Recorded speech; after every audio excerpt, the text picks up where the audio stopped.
And when it gets up to the top of the fence, I just grabbed it by the back of the throat and I'm holding it. And I've never had to squeeze anything so hard because they're so strong. It's going crazy. Their closest living relative is literally the North American black bear. Right. So this thing's going You just straight up barehanded a miniature North American black bear. Hey everybody, welcome back to Pest Talk, the show where we help you out with your pest problems. I am your host, Cardon Ellis, with Frank Ortiz of Advanced Wild. Oh my gosh. Frank, who are you? Advanced Wildlife Removal. There we go. I botched that. How long have I worked with you? And I totally just flubbed that.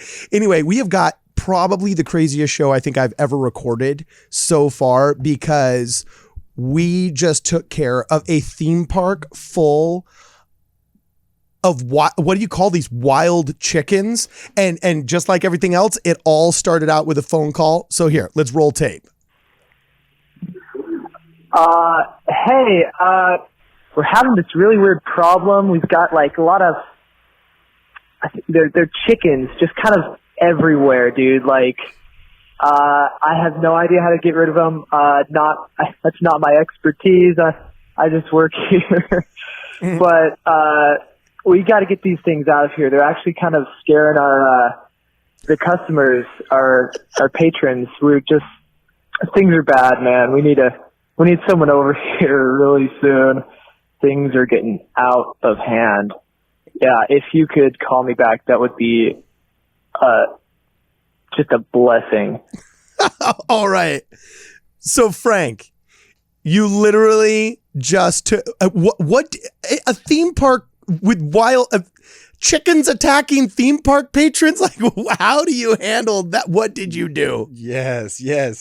It's like a call you never expect, right? That you're going to get is someone's calling and they got some chickens they got to pick up. Hey, surprisingly enough, we get customers calling us that have like a random rooster, like just in their backyard. Periodically, we got to go get for them, but really never anything like this. It was actually, it was really cool. So we go there, we scope it out. My wife and I go during the day and we just see like hundreds of chickens roaming around in this field area, like grass area. Okay, wait. But I'm sorry. Before you can continue, what on a theme park with hundreds of chickens? Hundreds of chickens? How does a theme park get? Did like one of those delivery vehicles where the feathers are flying out the side, like crash into the back of a roller coaster or what? They have a chicken grill right across the street. So I don't know if some of their products got loose and ran across. Is that a dad joke? Or? It's hardcore dad joke. Oh, okay. Yeah. That's so bad. Okay, anyway, keep going. So yeah, you know what? I'm not 100% sure how they got all the chickens there, but they have it. There's just a ton of chickens. And we go and there's cute chickens. There's ducks with babies, chickens with babies. So my wife, Pam, and I, we go by and, we scope it out and I was just like, whoa, like I've been to this place before and never realized that these things were there. Was it just like, because like, for example, we live next to Magic Mountain. Right. And Magic Mountain owns like hundreds of acres of land. Right. That are beyond just what you see on the roller coasters. Is it just in the extra land that they owned or? No, it's right up in the middle. So where the people park, they got to walk through this area and that's where all the chickens are just hanging out.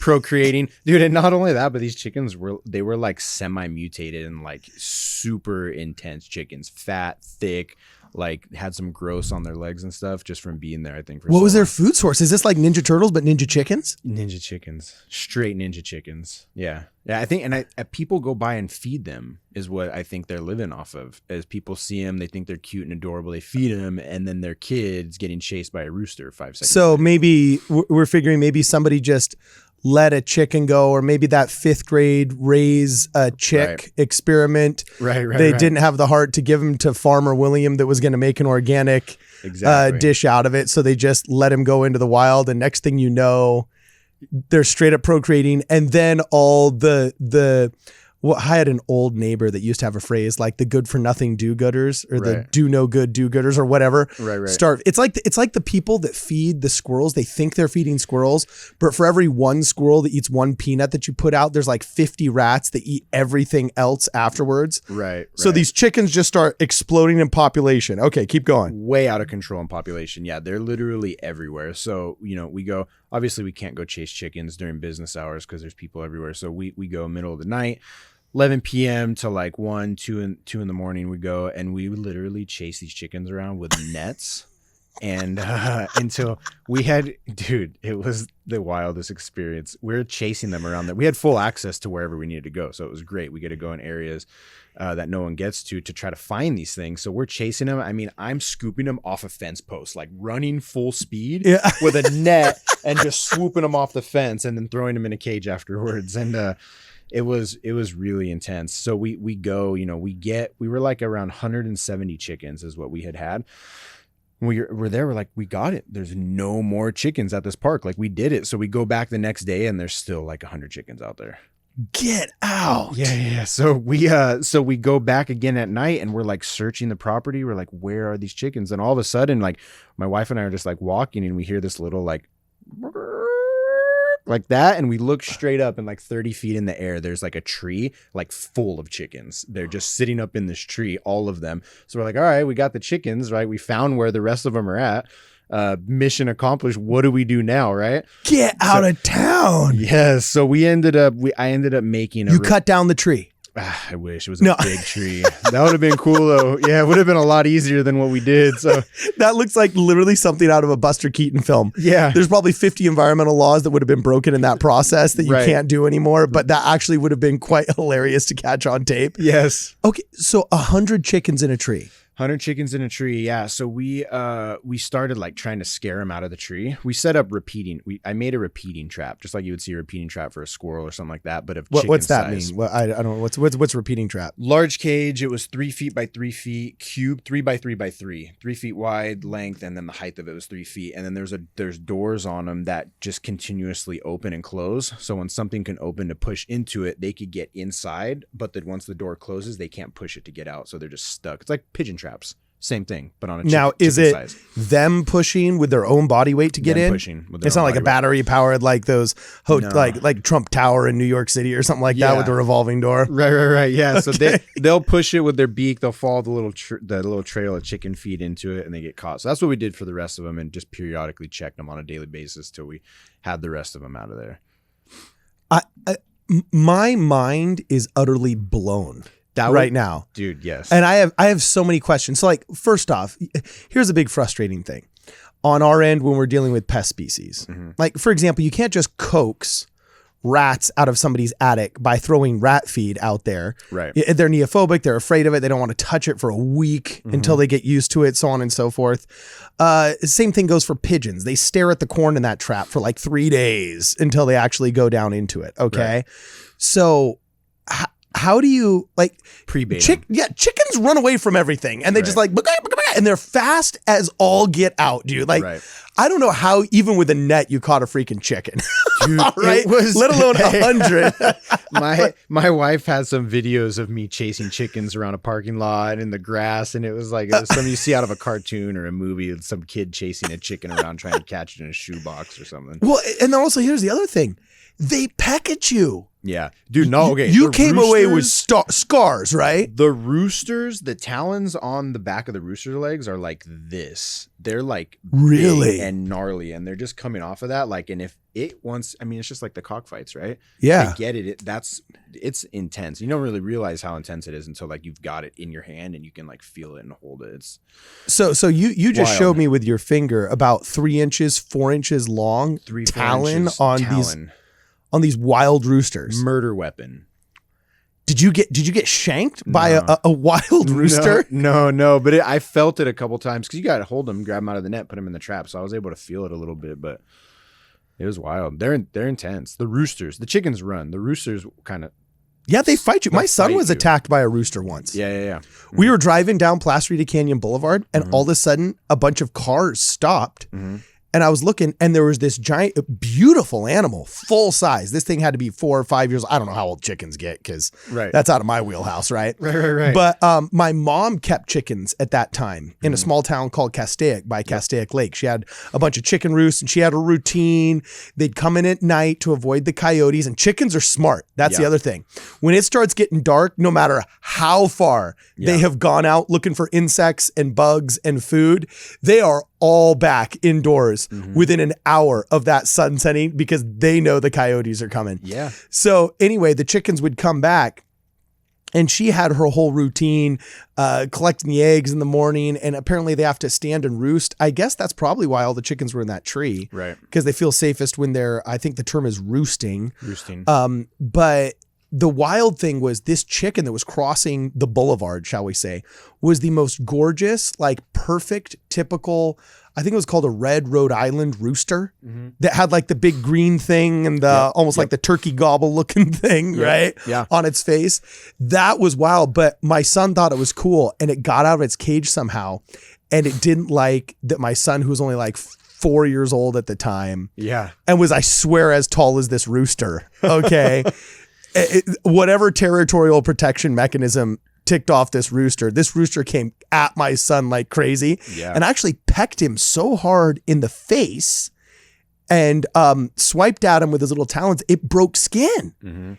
It actually, those beaks of theirs that they fight with had it gotten his eye, I swear he would have lost his eye. Yeah. He'd be blind to one eye now. They're intense. So, you've talked about bare-handing raccoons in this show. You've talked about catching saber-toothed everything. Yes. But I never really thought you deserved that stamp on your man card until I found out that you were straight up catching wild chickens. So were you able to remedy the problem? Was like, dude, we got rid of every last chicken for them. They were so happy. It took us a couple weeks to do because obviously we only had a few hours throughout the night and have to work the next day, so we had to get back, go to sleep, and all that stuff. But yeah, we got them out of there. Oh my goodness! Now here's when I was in the Boy Scouts. Right. You weren't allowed to shoot something unless you planned on eating it, right? Right. But I mean, all of us eat chicken. Right. Is this one of those things where it's like you don't dare partake because it's like catching a fish in the LA River where you're like, I don't know if I want to eat that, right? Or did you eat one of them? Be honest, did you eat one? No. But seriously, we were so excited because we were like, dude, we're gonna have a ton of chicken, right? This is great. Right now, we can take them, cook them, eat them. But then when we got the chickens, they were all very beautiful chickens, but they just seemed to be kind of like slightly mutated. And I don't know if it was from the interbreeding, like directly with each other while they were just stuck there. But something was going on, and like their legs, they were intense. Well, dude, you can't just leave that hanging. What do you mean mutated chickens? Dude, their talons were super deformed. Some of them had weird growths on all of them, and like their necks like you think of a chicken, you don't think like its neck is going to be extremely strong, but I swear some of them were like as thick as my wrist and probably equally as strong from them. So now, is this just because we're so unused to seeing healthy wild chickens? I think possibly. We're so used to just like whatever Tyson has in the chicken house in Ohio where they're about to slaughter them that we're just not used to seeing like normal healthy chickens. Yeah, that could be it. Or is it that like, I don't know, they're manufacturing uranium glowing clocks or something, dude, upriver where the chickens are getting some of their water. What is it? Yeah, no, hey, that could be it. I guess they could have been super healthy chickens. They just seemed a little off to us, or else we totally would have eaten one. Wow, that is crazy. Yeah. Okay, so then before we end this whole chicken theme cart thing, I just have to know, how did you get them out of the trees? Oh, we were just throwing stuff up there at them to scare them out. Yeah, dude, hey, I'm serious. Hey, the whole experience was really wild because I'm not, like wildlife removal. Yeah, someone comes at you with a chicken. I was like, well, I've never really done this before, but I'm sure I could get it done for you guys. So we just got super creative with it. Okay, what was the thing that you threw into the tree that seemed to work the best?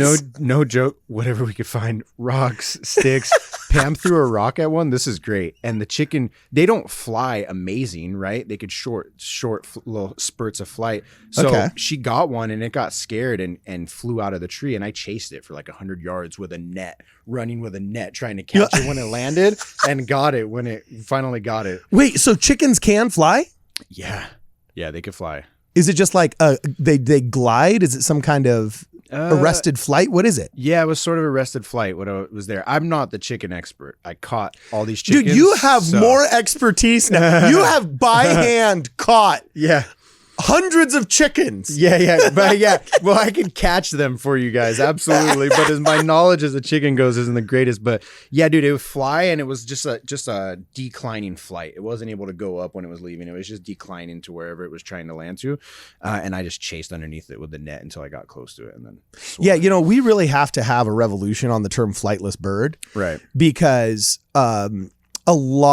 science is really starting to understand the animal world, the pest world, and the wildlife management world a lot better now. Like, for example, we just found out that rats have secondary reasoning. They actually can build little mini cars for rats, and the rats will drive them.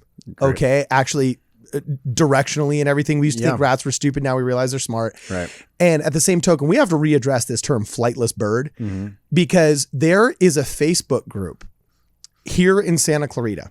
Okay. I've seen it because I was actually approached by a lady who was taking pictures of them, but there's wild turkeys in Newhall. There's a bunch of wild turkeys. Apparently somebody raised a turkey. They wanted to slaughter it, but then they didn't end up doing it. And they released some of the turkeys. And then now they've successfully avoided coyotes. Like, I don't know how they do this, but if they did it in the wild on the East Coast when the pioneers and the pilgrims came, I'm sure they could do it on the West Coast in the hills if you got enough trees, right? Yeah. So anyway, they avoid coyotes and they have successfully bred so much so that there's about 10 to 20 of them. Okay. And these birds, they're punks. When they cross the street, they don't care how many people have stopped to back up. They're like, we know we're the stars of the show, and we're ready. We'll leave. Yep. So they hold up traffic on occasion, but they have their own Facebook group where everybody, hashtags them and post the picture. But also, I have seen these things on the top of maybe a 20-foot oak tree at the top of a hill. Get scared out by something, whether it was, I don't know, I don't know what scared out, maybe a kid throwing a baseball or whatever. Right. But they have booked it out and then straight up spread their wings and glided or glowed. I don't know. Which, it would be glided. Glided. They were gliding. Glided. Okay. They were gliding. Yeah. Spread its wings and began gliding. Yes. Over this ravine. I swear it looked like one of those extreme sports dudes in a wingsuit. Oh, yeah. Okay. Yeah. And I saw it fly for a solid maybe 20, 30 seconds. If that were an experience at an amusement park itself, I would have paid $50 for whatever that glided flight was. Right, you know what I'm saying? Yeah.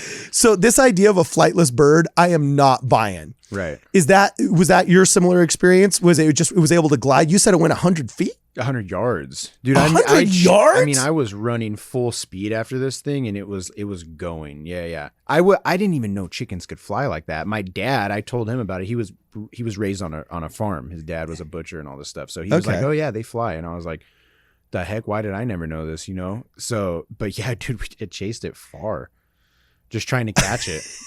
It was the funniest thing. We'll never forget that because that was just one of those calls that was just like, is this even really happening right now? Okay, before we cut to break, please, there's people in your audience, I'm sure, that are demanding to see pictures of this. Oh yeah. Is this posted on your company's, I don't know, you have a Facebook page, Instagram? We have one of the craziest chickens we got that's just punk rock chicken. It's got like a faux hawk going on. It's wild looking chicken, right? We have a picture of it in one of the cages after we caught it, yeah. Oh, that is awesome. And it's on Instagram, Advanced Wildlife Removal CA. Advanced Wildlife Removal CA. Okay.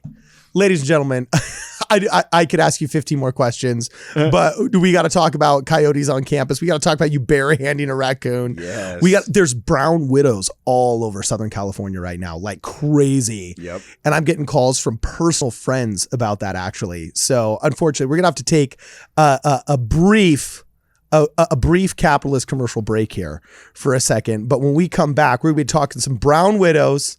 If we got some time, coyotes on campus. There's a lot of subjects to cover. I had no idea the entire first 30 minutes of the show was going to be taken up by wild chickens. At a freaking amusement park. That just, I'm going to call the Cartoon Network and see if they want a sequel to Ninja Turtles. Yeah. And just have it be like Ninja Chickens. Yeah. Or Samurai Chickens. Right. Or something like that. Because that, truth in this case is truly stranger than fiction. This is Pest Talk, sponsored by Unipest, Termite, and Pest Control. I am your host, Cardon Ellis. See you guys on the other side. Hey everybody, welcome back to Pest Talk. We just got done talking with Frank Ortiz of Advanced Wildlife. Man, I almost called you Advanced Wildlife Pest Management. I can't say your name. Frank, introduce yourself. Frank Ortiz with Advanced Wildlife Removal. Yeah, Advanced Wildlife Removal, Yeah. not management. I know, I keep botching this. This is horrible. How long have we been friends? I know. Years, and I still Slightly can't. offended. Yeah, exactly. It's horrible. So anyway, we were just talking about how Frank had to remove a bunch of wild chickens from a major theme park. And it was probably the funniest half an hour of radio that I've heard in my life. We're actually going to move on now to the brown widows that are taken over Southern California. This one's a little bit more my wheelhouse. In fact, this is actually a personal voicemail that I got this week. Check this out. Hey, Cardon, Mike here. Hey, man, I got an infestation of brown widows at my house. It's getting pretty serious, and I've been putting it off. Wife's getting pretty mad at me right now, so, need some assistance on that whenever you can. Give me a call back, bud. Thanks. Okay, so first off, Mike's a cool guy. Second off, brown widows are probably one of the most uncool problems and stressful pests that people can deal with. And third, what's really funny is I think there's a lot of truth to the whole like dudes don't call until the significant other has bothered a certain amount. I have to tell you, my business tripled in the first 3 months of COVID. Oh, yeah. You know, and this is kind of a funny boys versus girls thing that we're just going to attack right now. Yep. Okay. And I'm not saying this is what Mike's case was, right? But our business and the phone calls 2 or 3 weeks into COVID started doubling and then tripling. And we were like, what is going on here? Yeah. You'd think that with people being furloughed or things getting slower, that we would also in turn slow down and there would be a slight depression of the work. But no, there was a succession and aggression, a triplification, okay, of the work that we had. And then I started noticing a common thread within 2 or 3 weeks into this is that guys who are leaving to go to work, it's pretty easy to postpone your wife's complaints about the persistent ant attacks, Right. Especially when you're not the one that has to deal with it, right? Right. And, if she complains, the termites swarmed again, you're like, this is happening like every 6 months, but it's easy to go another 6 months before you address it. And who knows, maybe they got to swarm 2 or 3 times before you actually start taking it seriously and taking her complaint seriously. But then all of a sudden when your laptop is in the living room, Right, and you're the guy that actually has to be trying to sip his coffee in the morning and be on the Zoom call, and all of a sudden you see ants on the mug. Oh, heck no. Oh no, we ain't having this now. I'm calling somebody, right? Yeah. So I actually think the widespread exit of men from the office and then into the home office made it so that all of a sudden their nuisance threshold, it's called, of pest activity, all of a sudden got greatly depressed because they actually had to deal with it instead of their poor wives. Right. So, all you ladies out there, we're advocates for you here on Pest Talk. You know what I'm saying? Big time. We're 100% advocates for you, and we have measurable quantifiers that show your husbands were sloughing, because I got to tell you, I was getting calls back from people that I had inspected like a year ago for termites.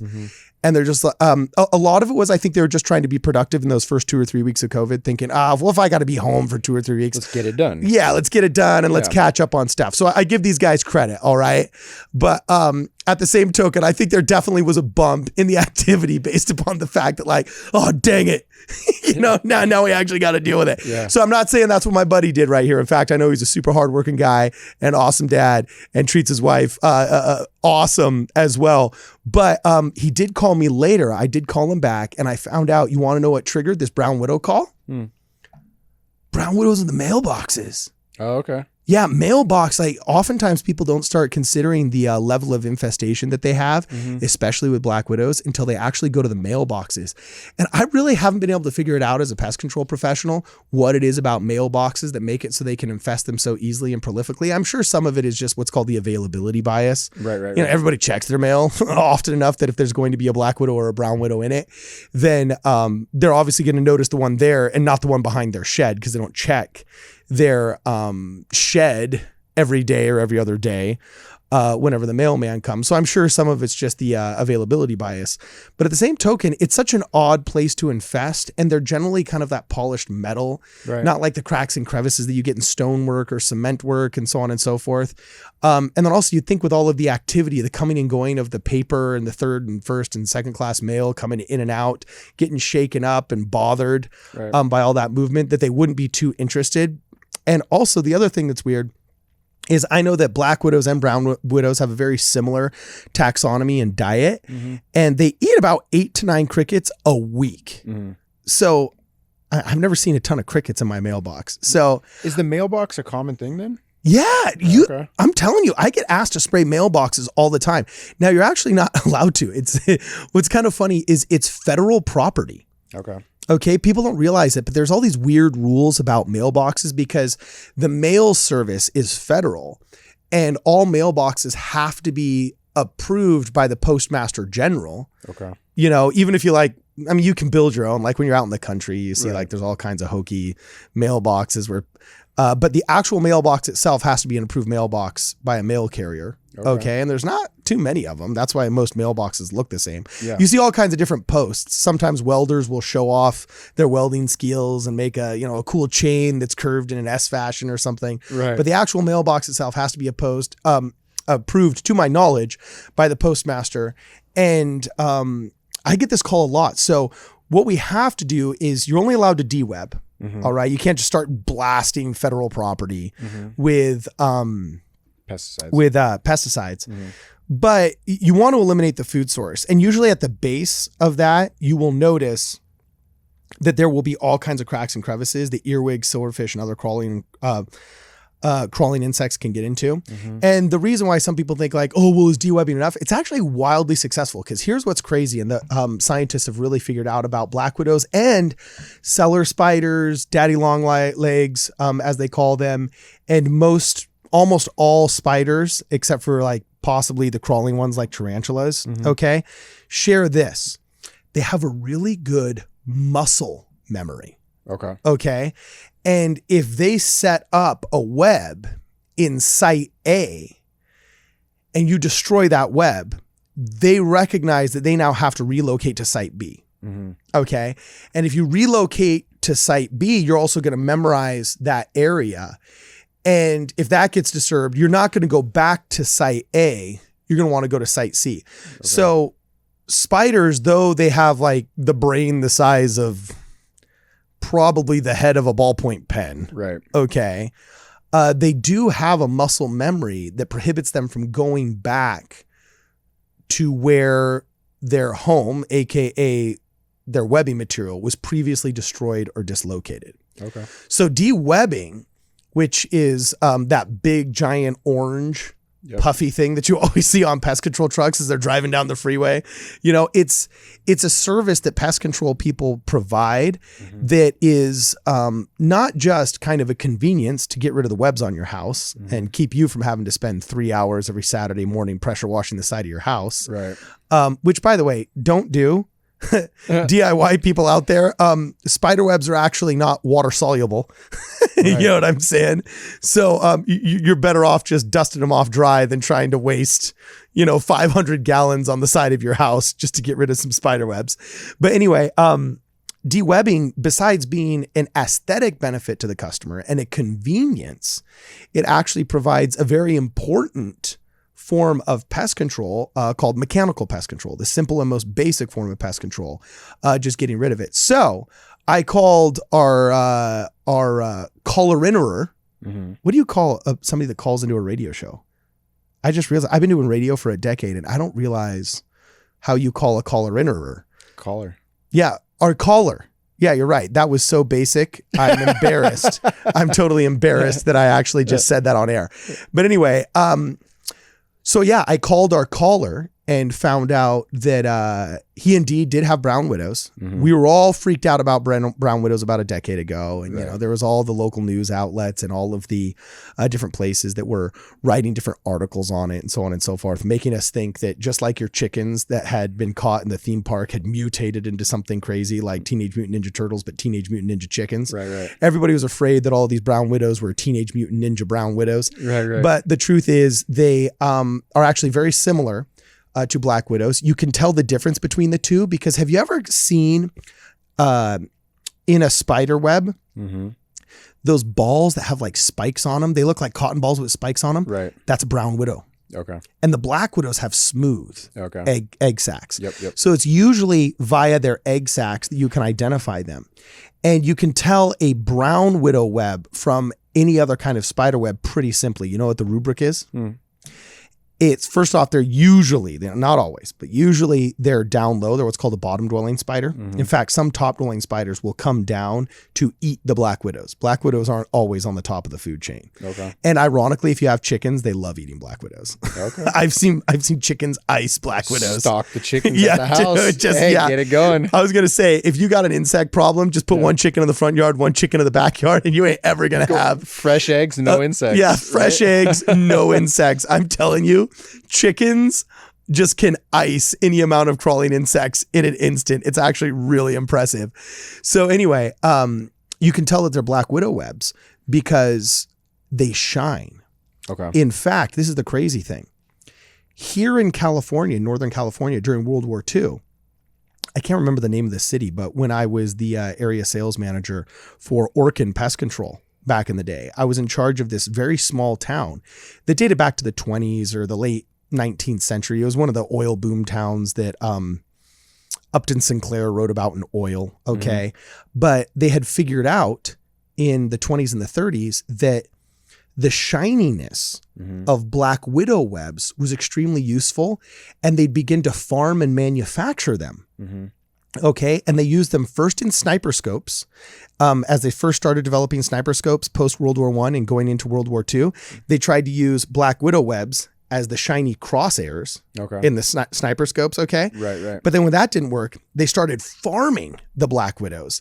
And the reason why they farmed them was because they found out that black widow webs are stronger than stainless steel, and can be woven just like silkworms webs, shall we call them, can be woven into silk. Okay. You can actually weave black widow, not discharge, but webbing, shall you call it? The web of a black widow can be woven into a material. In fact, if I'm not mistaken, there's a suit company that makes black widow suits that are bulletproof, because being stronger than stainless steel, the woven material, you can actually shoot at it and it won't break.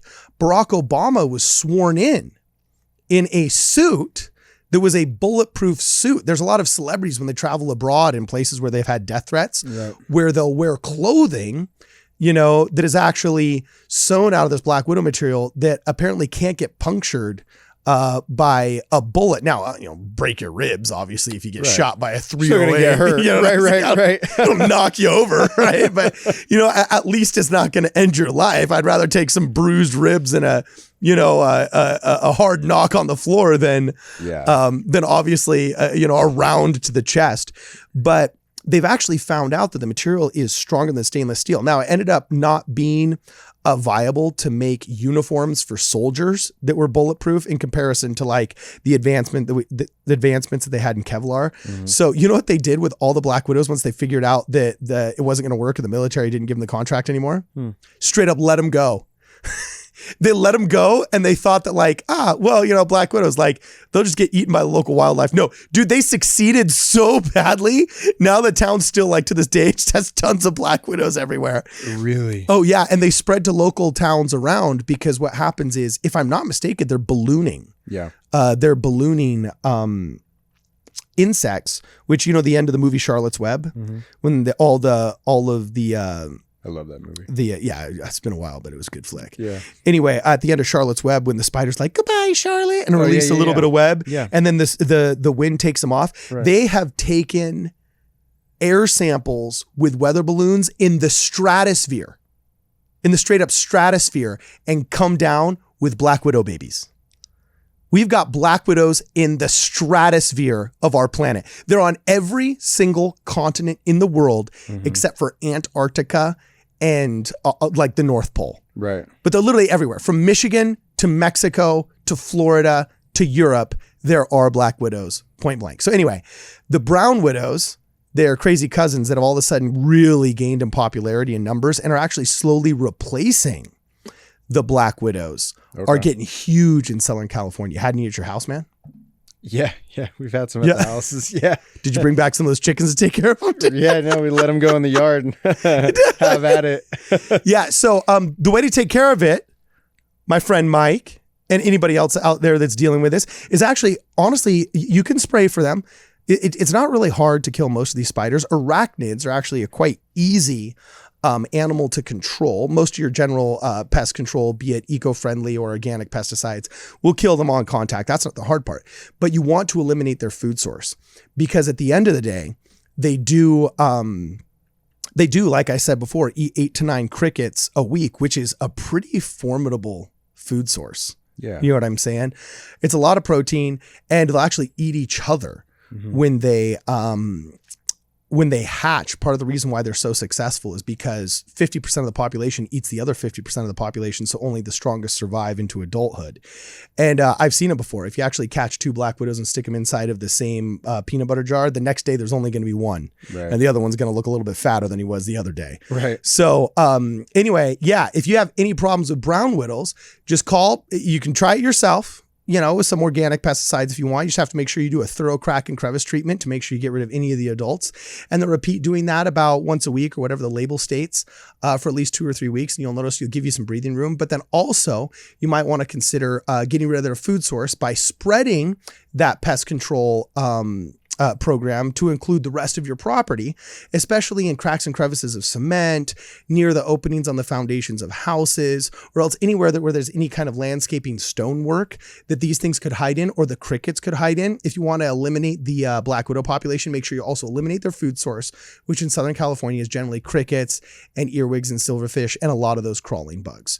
So that's the way you get rid of it. If you do want to use a professional, then just, he'll probably recommend some kind of really awesome synthetic pyrethroid that's probably going to help control the population for up to like 2 months at a time. And that's probably the most eco-friendly way of going about this. Anyway, before we end here though, you have to tell me, I saw on the production notes this morning that you straight up barehanded a raccoon. Oh yeah. Barehanded a raccoon last week at a pond. Yeah. Wait, what? It was great. By the back of the throat. Okay, like, isn't that like against the law or something? Like, and by the way, was that literally, that sounds like what you would read in a journal of like a test of manhood from like an Indian tribe. Remember that Indian tribe that would put eagle talons in you and they would raise you up, and it was like you had to sit there for a day to test your manhood. Right. There was also this other Indian tribe that I was reading, this really awesome anthropologist that was trying to document lost languages. Yeah. There was an Indian tribe where you weren't a man until you chased down your horse. Yeah. They would let a horse go. Right. And you just had to like run after it for 3 or 4 days until you wore out the horse and caught up with it. Yeah. And then you were a man and that was your horse. That's what I felt like. Okay. Barehanding a raccoon, I think is up there with, the eagle talon treatment and chasing down your own horse, man. That's Frank Ortiz, what the heck happened? Yeah. So we got a call. We got a call from a customer. He has a pond, and these raccoons have eaten thousands of dollars of koi fish out of there. So he's like, dude, so he's like, I'm at my wit's end. I need you to come out, and I need you to get this raccoon. So I was like, all right. So we set some traps up. The raccoons were super trap shy. They didn't want to go in the traps. So why are they all so trap shy, dude? They're smart. They're smart. Or in California, you're supposed to, catch them. They need to be euthanized or let go on the spot. There could be people just letting them go. And then they know what the trap is. They're never going to touch it again afterwards. Oh, that's so frustrating. So that's super frustrating. Yeah. Especially, I mean, in our, in our agreement with the people, we give them no guarantee we're going to catch it if it's outdoors, because it's relative to fishing. Professional fishermen, like the best of the best, go fishing and don't catch anything. So we relate it similarly to that. But anyways, this guy calls me as like, he says there's a raccoon. It's by his pond and it's not moving. It's kind of just stuck around the pond. So I go there. I get my snare, I creep up on the raccoon, I snare it, right? And the snare... What's a snare? Yeah. Is that circular thing? Like 4-foot pole. you see with in a All noose on Dogs the Go end. to Heaven? Yeah. Exactly. Okay. Yeah. 4-foot pole with a noose on the end. That So you're the pulls tight. bad guy from All Dogs Go to Heaven? Okay. That's me, bro. Yes, officially. Dude, I love that movie too. Yeah. And so good. So I get there and I snare this raccoon and it squeezes out of the snare. The snare has a rubber coat around it. So that way the animals, when it gets on them, they're not just getting like grinded by like metal cable. And the rubber thing bunched up where it goes into the hole and stopped it. So this raccoon squeezes out, right? Decides he's going to runs. This guy has a bench. It drops down into his pond. He jumps up, goes through the bench and under some of his little patio furniture. So I'm like, okay, great. What are we going to do? Right? Like, what is going on? The guy's like, please don't let it go. Please don't let it go. I was like, all right, for sure. He was watching you and begging you. The worst part, I'll tell you after. So I'm like, okay, so I try to block off one end of the chairs. He's got a little patio set up. There's only one way out or up the fence around the patio. Right? Okay. So I told the guy, I was like, just go stand over there. And I was like, I'm going to try to grab it. If it gets away from me, try to scare it back into the patio. I was like, if you got to smack it down in there, go ahead and smack it down in there. If you don't want to smack it, just yell, scream, whatever you got to do to keep it in there. So I block it. I start walking through the chairs that are right there, and the raccoon starts climbing up the fence in the patio. And when it gets up to the top of the fence, I just grabbed it by the back of the throat, and I'm holding it. And I've never had to squeeze anything so hard because they're so strong. It's going crazy. Their closest living relative is literally the North American black bear. Right. So this thing's going. You just straight up barehanded a miniature North American black bear. Right, dude. It was gnarly. So I grab it. I turn around. This thing's going crazy. My hand's going everywhere. I slip on the patio, fall on top of the raccoon, like right here by like my chest area, get back up, hold it, and I put it in the trap. And I look over and I have like insane adrenaline rushing, right? Because there's like wild animal going berserk. Are you kidding me? You are closer to whatever Cro-Magnon is inside of us. Yeah. Used to have to barehanded hunt for food before we figured out in the Paleolithic era that we could like chip obsidian into arrowheads. Right. You just tapped into that, my friend. So he was recording this the whole time on his phone. What? So, oh my gosh! But he didn't record it properly. No. Yes, because it would have been the greatest footage ever. But I look back at him. And I look back and I'm just like, and I look back. And he's like looking at me like this. He goes, I can't believe that just happened. And I was like, there was no way I'm letting this raccoon that just destroyed these thousands of dollars worth of koi fish, eluded us for like 2 months, get away right now. Like I was getting it. It was top 10. That's the only second time that's happened. The other time one squeezed by me, but I just held it down. Wait, you've barehanded raccoons twice? Twice. Yes. Okay, we're gonna have to talk about that one next week. That is absolutely absurd. The other one wasn't as cool. It just tried to sneak past me, and I just held it down against the ground while the customer brought a trap over. Okay, you know those masterclass ads that you always see on Facebook and Instagram. Yeah. You just need how to be a man masterclass. Just like it literally just needs to be how to be a man. Yeah, and you just need to get up there and be like, I'm Frank Ortiz. A barehanded wildlife. Yeah. I'm going to show you how to be a man. Yes. You know what I'm saying? That would be totally epic. Yeah. All right. Where can people find you and your awesome manhandling barehanded of wildlife? Yes. We are on Instagram, Advanced Wildlife Removal CA. You could also get us on Facebook or advancedwildliferemovalca.com. All right, ladies and gentlemen, you have been listening to Pest Talk. I mean, this is the greatest hour of radio. Greatest show we've had. The past 2 weeks have been amazing. Wild chickens in theme parks, barehanding raccoons. Next week, we're going to be talking about coyotes on a major university campus here that is actually pretty crazy, and some fun call-ins that we have from that. Make sure you guys are here same time, same place next week. This is Pest Talk. I'm your host, Cardon Ellis. The show is sponsored by Unipest Termite and Pest Control. See you guys in 7 days exactly.